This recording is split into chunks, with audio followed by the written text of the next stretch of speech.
Welcome back to MK Sportscars, guys. Back at the workshop here.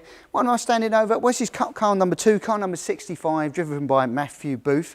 And you know what? It's had its exploits at Brands Hatch. Well, what a stonker it was. Amazing race, Cup 1 and Cup 2. They had Dave Watson and car number 85, and this car number 65 was immense racing. And you know what?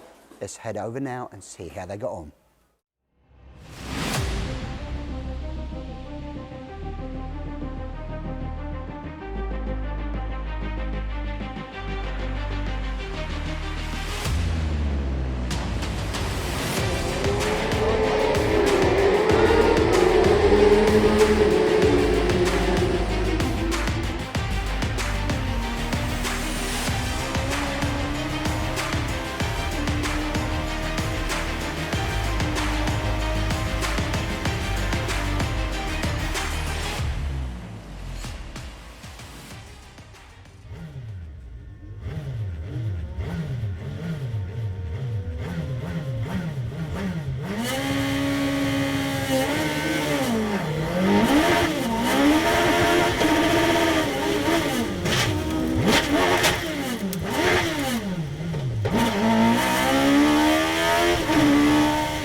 Right, here we are at Brands Hatch. Race 1 is completed. Well, a few little scars along the way.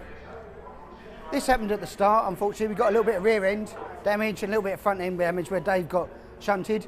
So Cup Car 1, Cup Car 2 finished a very respectable 9th and 10th place, beating their lap times, getting down into the early 51s now. So that's very impressive, but both cars, I mean, they literally came across the line together, these two. They were fighting on the last, literally out of clearways here on the last bend, but that is how close. After 20 laps, separated by about half a car across the lap. Amazing. I mean, they just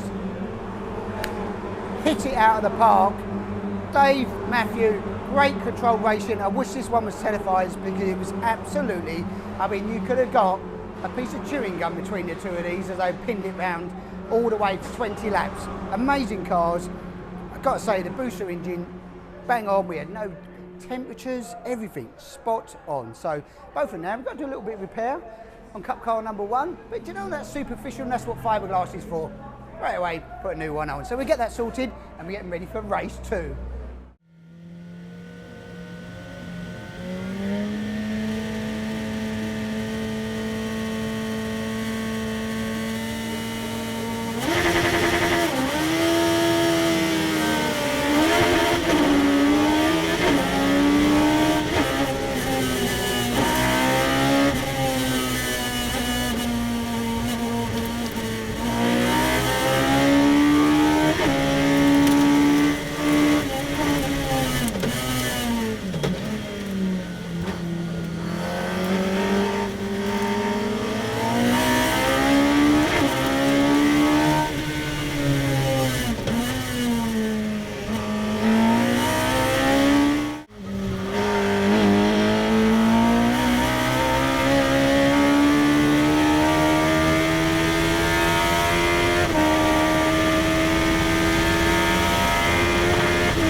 Here we are again, race 2 completed.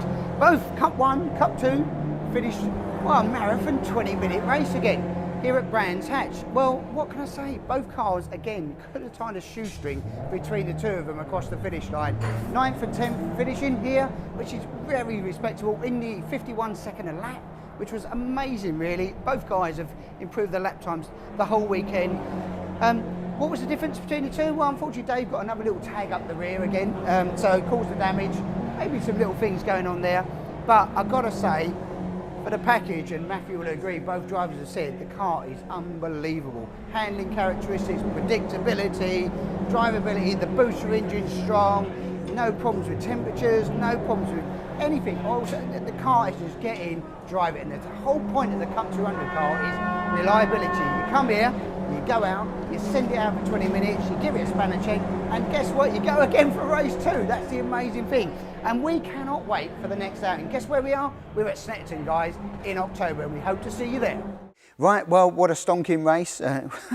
Race 1 and race 2. Well, 9th and 10th and 8th, and unfortunately Dave got a couple of penalties at the end for exceeding track limits, so he finished up a bit, I think he was about a minute behind because of his points, etc. But the Cup cars performed stonkingly. I think we've done 2,500 plus kilometres on these cars now between the two of them. All track mileage, all at 10 temps, sump systems holding up, oil systems holding up, everything's working spot on. If you want to know more about the Cup car range, of course, hook us up here at MK Sportscars or touch base with Rich at RNM Racing and we can fill you in the details.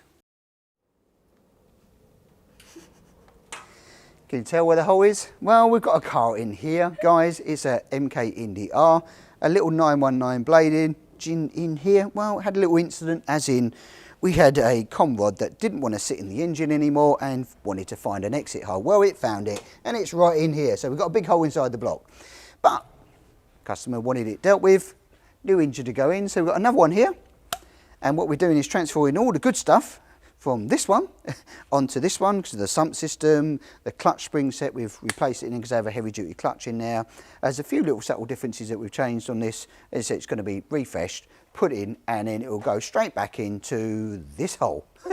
So pretty simple, but it just takes a little bit of time really. But yeah, it can happen, and the main thing I suppose with all of these engines is make sure you check you've got the correct oil level. It could be temperatures, it could be things like that that's caused a problem. It could be running. We did actually find when we took this off some running issues that would have caused problem. There was a little can't see under here, but there's a little valve here, and also on the carburetors where it was mounted, they weren't seated properly, so it could have been running lean on these two cylinders really as well, so it was drawing in air, which could have caused the problem. Not saying it was, but it could have been drawing in air, etc. But main critical thing here is fill levels with oils. Make sure you're using A, the correct oil, and B, you check the oil levels in the engine and make sure they are correct, because this is obviously the failure. I've got loads of bits of metal everywhere in this thing actually, we found. So yeah, we'll crack on, getting this ready. Cradle's in now, last few bits to go on it, and then you can get this buttoned up and basically the customer can get back out on track. Right, well, what's under the covers? Finally.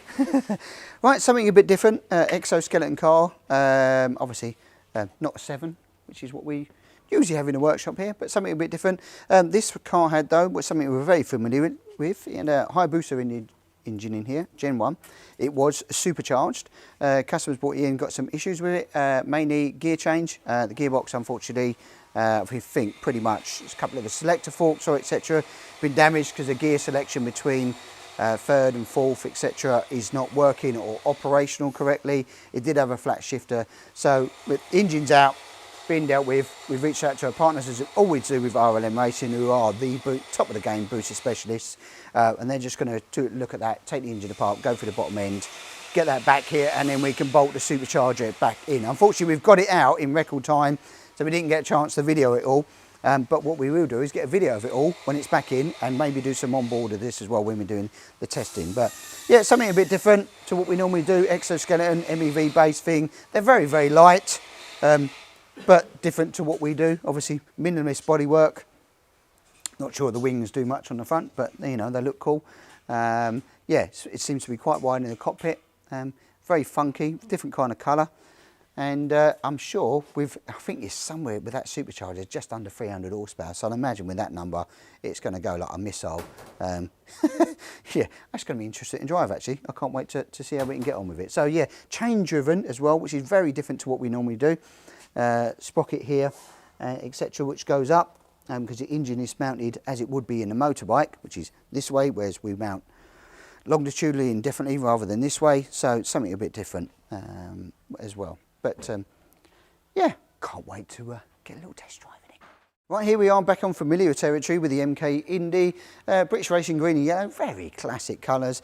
This car's in, it's got a little 2-litre Pinto in here. Old school, isn't it, really? Old school, single carb, you know, Type 9 gearbox. Pretty much where I cut my teeth many years ago, many years ago. Had little temperature problems. It's mainly like, again, simple things like plumbing have been incorrectly done, is running a bit lean in some of the areas, fan switch wasn't working, it had a different fan on it, we've replaced the fan with a decent new electronic one, had the ROM temperature thermostat in here, I've got a new one coming, so it weren't kicking in. So some running issues, some coolant issues, and we're just setting about trying to tidy that up now and get it back because it's just overheating, trouble starting, etc. as well. So yeah, we're dialing it in. So very, this is a classic early MK Indy. You can tell the classic outboard front suspension. All the Indy Rs are suspensions right in the centre. So if you didn't know the difference, that's the main difference between the two. Everything else is different under the chassis, but the bodywork is exactly the same. So yeah, it's a different kind of car. It's got the standard Ford Sierra gauges in this particular one. Even I think that's the gear lever off the Sierra as well. Maybe even a centre tunnel, I'm not sure. But certainly the steering columns and these all the instrumentations that has been done. But yeah, very classic British Racing green. Little daily driver, perfectly really. Once you get these little Pinto engines going, they're very torquey. You don't need huge amounts of power to have fun. You still have an absolute blast in this. Right, another under the cover. Let's have a look what we got. We have here a Mega S2000. Westfield, nice clean car actually, coming for some work, got some steering issues and also diff seal issues on the Mazda diff, which we're trying to work out what the problems is there, but think we might be a fault with the input shaft in the diff, which is then breaking down the seal, because there's a lot of play. If you can imagine the diff's here and we have an input shaft that has to go in, there's a lot of play in that differential. I can't get under there to show you because it's right tucked up underneath. But yeah, classic S2000 engine. We'll pop the bonnet on this one. The gentleman uses it on track quite a bit as well, so we'll have a look under here. Very different to an MK in some respects. It's actually quite a heavy bonnet, that. Stand out there gently. So yeah, classic F20C engine. You know, they generally make anywhere between 225 and sort of 230 odd horsepower generally. You can get some more out of them with different exhausts and bits and bobs, but it's pretty much very similar to the installations that we do. So yeah, the last thing to button up on this is we've put the new seals in the diff, etc., and it needs a test drive. But before we go there, where we've got this play, we want to investigate whether it's a manufacturing defect or a defect with a manufacturing part, and then we can obviously get this road tested. But yeah, it's a nice place to be, comfy seats, you know, instrumentation, the 6-speed gearbox straight at the F2000. I mean, it's got the weather gear, it's got the high roll bar, like RAC spec, I think they call them these days. All the doors, the driving pack. Nice car really, and I'm sure it will go extremely well because we know what the S2000s go like. They sing, the VTEC kicks in, and you have an absolute ball. Right, another under the cover. Well, we're in Westfield Corner, so I'll give you a clue. So this Westfield here that we've had come in, as you can see, it's not even built, not even finished. That's the classic front end on this particular Westfield. So you can tell the difference. It's sort of, as they did it, I think there was a V8 bonnet that they did originally, but it's a 2-part piece bonnet. Nose cone bonnet comes off in one piece. It does have what they used to call, or still call, the FW rear end, which was introduced many years ago when they did the 1800 carbon fibre monocoque based chassis thing with the FW featherweight, as they called it. And this has the FW rear end and the FW bonnet. Now this bonnet is a one-piece bonnet. There's no nose cone in here and separate from the other piece. Nice in this grey, actually looks pretty strong. And in here, we'll go gentle because there's no stop on here. We've got a little 2-litre Zetec black top engine. Now this car was with Westfield. Now unfortunately Westfield, as we know, have now gone into liquidation. So the company no longer exists. We don't know what's happening with the company other than they're selling it off. So this company, this customer even, had the car started the build there, but obviously it didn't finish the process. So customers reached out to us here, and we're going to finish the project for him. We've got most of the components, all of that for it here. There probably is going to be 1 or 2 bits that we won't know. So we look to go where we're at the moment, because we've seen some problems that need addressing already, unfortunately, on the car. We'll get them dialed in, and then this car will get finished, completed, and IVA'd and out to the customer so he can enjoy his little project, because he's been waiting a while. But yeah, it's clean, it's nice, tidy. This steering wheel was like an IVA spec steering wheel that they use with a pad on it, etc. But so we've got a lot of work to do. Still hasn't got the roll bar fitted, hasn't got the boot box fitted, wiring's not completed. Don't think the engine starts at the moment, nothing, etc. So yeah, quite a bit to do, but you know what, it'll be a lovely little build for him when it's finished. I do like the grey, I must say, but then I'm a grey fan, you know, it does look pretty sharp. But yeah, that's the differences between the two as well, so you know. FW 1-piece nose cone, 2-piece nose cone is a classic style. Yeah, it's got some nice padded seats. They look comfy. He's going to have an absolute ball with that. Right, another RX-5 chassis here landed. We're setting about fitting in the brake lines, fuel lines, pedal boxing, all on this particular one, ready to go out to the customer in a few days' time. So it's a service we offer, brake lines, fuel lines, etc. If you don't feel like you're competent enough to do it yourself, we can do that in here. And when we're talking about chassis, let's talk about chassis registers. Guess what? It's up there, guys, and you can see we're in your queue. If you want to get yourself in a queue, pick up the phone, hook us up with email, etc. We talk you through the process. Right, well, another busy workshop week again. Racing, car work, builds, parts going out. It's absolutely manic in here at the new workshop, and we're absolutely loving it. And well, do you know what? Come down and see us anytime. We're welcome to test drive the RX-5. We can talk you through the Cup car range, or talk you through the rest of the other range if you want to know more information about them. Or if you want to get into racing, which is what we're achieving with the Cup car that you've seen here, then our next outing is the 1st and 2nd of October. That's the 1st and 2nd of October. That's a Saturday and a Sunday. Cup Car 1 and Cup Car 2 will be at Snetterton. So you're welcome to come down, have a look and see these absolute weapons beating up the track. Right, so that's a wrap for this week, guys. Don't forget to like, share, subscribe, and guess what? We'll catch you next week.